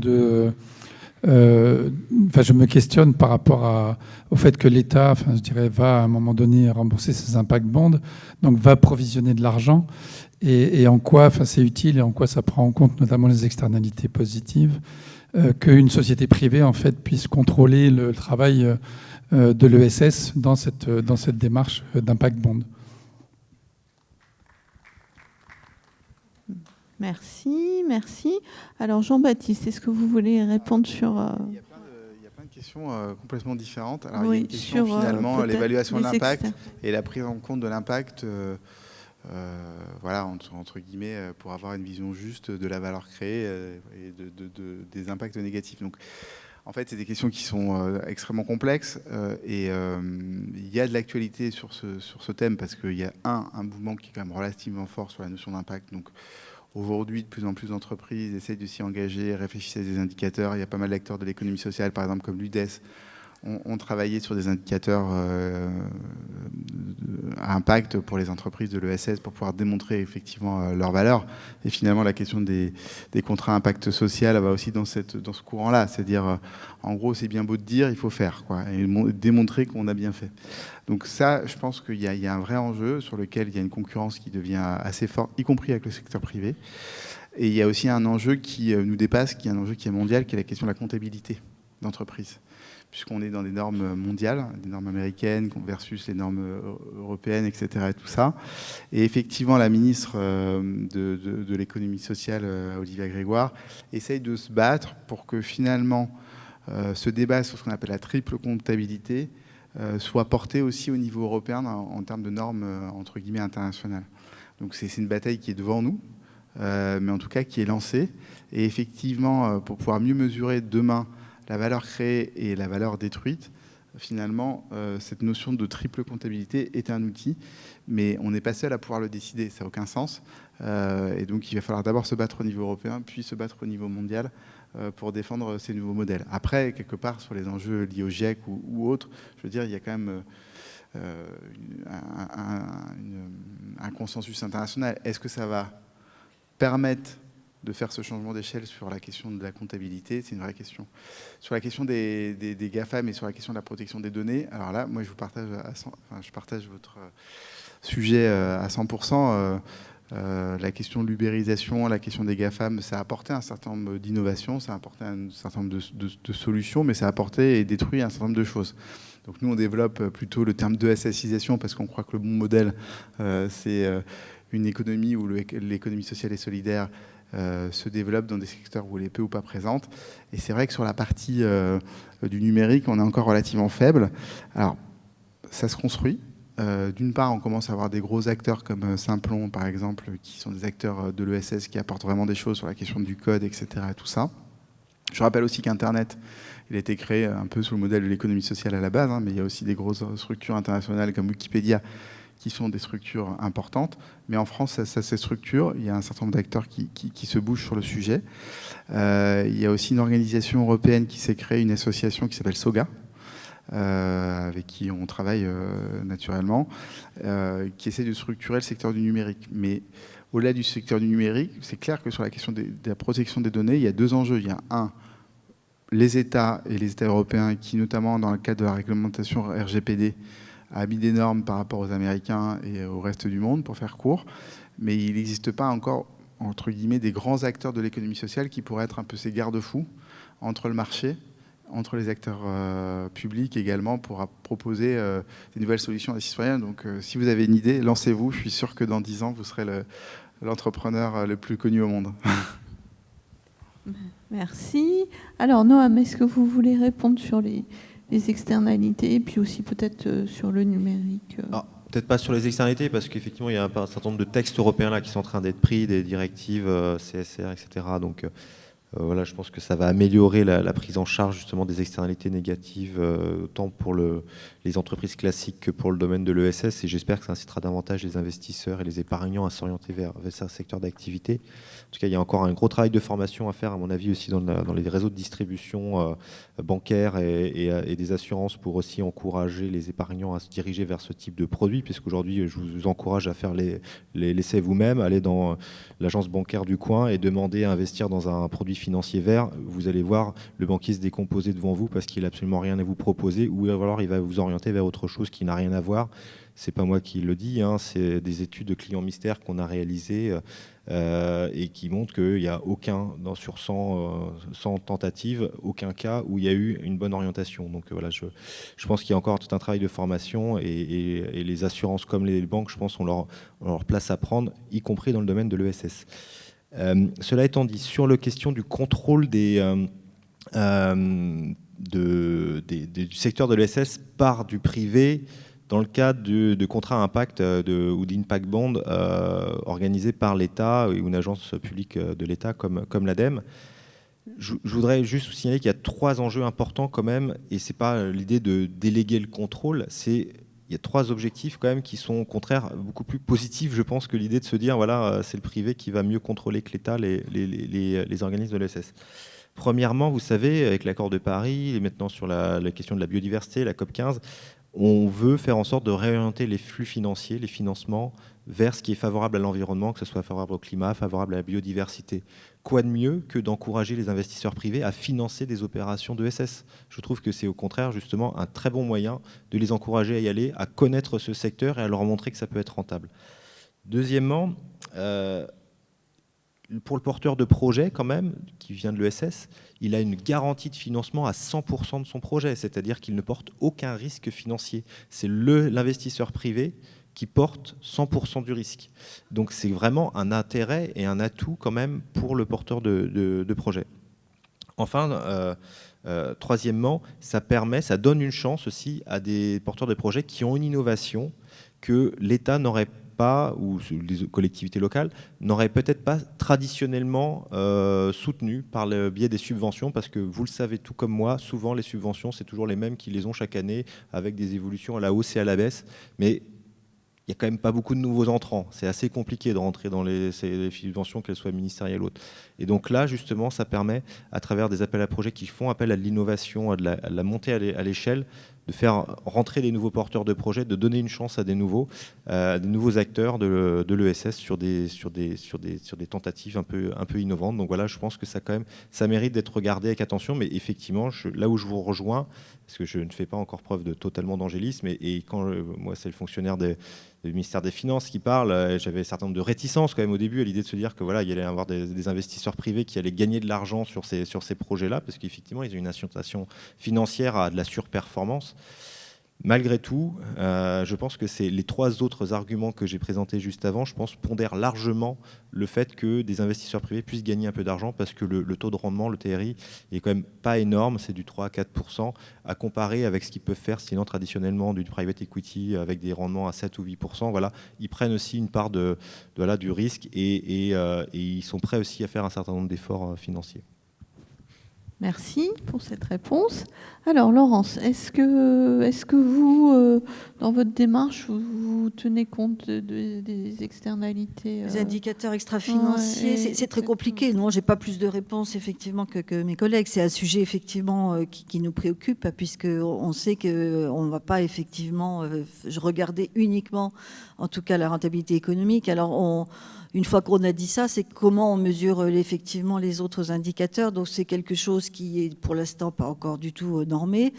Donc il y a des tas de projets, d'études en cours, effectivement. Aujourd'hui, nous, notre façon de travailler, je dirais, à France Active, c'est surtout, on a parlé de financement, mais on est aussi sur de l'accompagnement des projets. C'est-à-dire que c'est aussi en connaissant bien les projets, les entrepreneurs, en les suivant. C'est-à-dire on est en général en relation avec l'entrepreneur pendant toute la durée du financement, où on mesure un petit peu tout ça et on mesure le risque, parce qu'en fait, on est aussi sur cette question de risque financier. Donc voilà, j'ai pas de réponse précise aujourd'hui sur les indicateurs extra-financiers. On sait que c'est ce qui nous manque pour pouvoir effectivement aller plus loin aujourd'hui dans la finance solidaire. Mais pour l'instant, notre démarche, nous, c'est vraiment d'être en accompagnement et en proximité avec les entrepreneurs pour suivre tout ça. Merci. Alors Mathilde, le mouvement licorne, est-ce que ça prend ? Alors le mouvement licorne, il a été créé cette année, donc c'est assez récent. Ça a été lancé notamment à un festival qui s'appelait l'Onde de COP, où peut-être que plusieurs d'entre vous étaient. C'était à Pantin, à la Cité Fertile. Donc ça, c'était au mois de juin 2021. Ça s'est lancé à ce moment-là. Et il y a eu effectivement un grand atelier qui a réuni tous les chargés, notamment de vie coopérative de ces structures. Et donc Élise, toi qui es sociétaire de toutes ces structures, si dans le monde d'après, on est tous sociétaires des 8, alors en fait je les ai comptées, elles sont 9, des 9 SIC des licornes, ça veut dire quoi ? Ça veut dire que vous allez avoir 9 AG par an à faire. Et ça c'est super. Hein. Et avec un peu de chance, elles auront toutes lieu entre mai et juin de la même année. Donc il va falloir courir à faire les AG. Les questionnants, notamment, ils sont autour de la vie coopérative, de comment on l'anime et de comment on fait quand on a des sociétaires qui finalement sont dans plusieurs structures membres des licornes. Donc il y a ces questionnements-là et il y a donc un groupe de travail qui réunit tous les chargés de vie coopérative pour plancher sur tout ça. Parce qu'on observe quand même chez Enercop, par exemple, qu'il y a un engouement qui est quand même qui s'affaiblit, notamment autour des AG. On a beau essayer de les rendre le plus sympa, convivial et sexy possible. Surtout là, quand il a fallu les faire en visio, c'était pas évident d'atteindre les quorums. Donc c'est une réalité dans le monde des SIC. Et donc ça, c'est des choses qu'on traite ensemble d'ores et déjà. Puis après, il y a quand même une visibilité qui a pu être permise par cette union. On a vu des retombées de communication, retombées presse, au-delà de cet événement, donc Onde de COP, qui a permis de donner plus de visibilité à ces structures structures. Parmi elles, il y en a qui sont assez récentes, comme RICOP, qui a beaucoup fait parler de lui.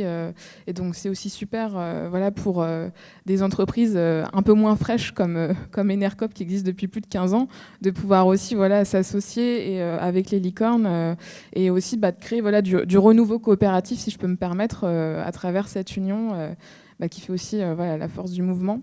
Donc c'est plutôt autour de ces sujets-là et vraiment de l'animation de la vie coopérative aujourd'hui que ça s'inscrit. Merci beaucoup. Nous allons terminer juste à l'heure.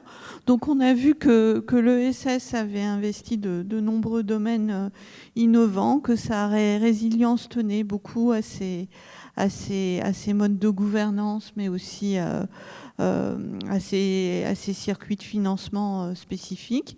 Et on a parlé de l'ESSisation de la société, qu'on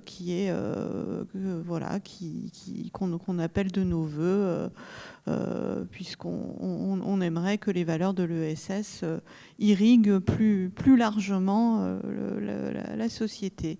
Merci à tous. Et je vous invite à quitter la salle et puis aussi à lire notre dossier, le dossier sur l'ESS qui est inclus dans le programme et qui a été réalisé par Alternative Économique. Merci à vous d'être là. Merci.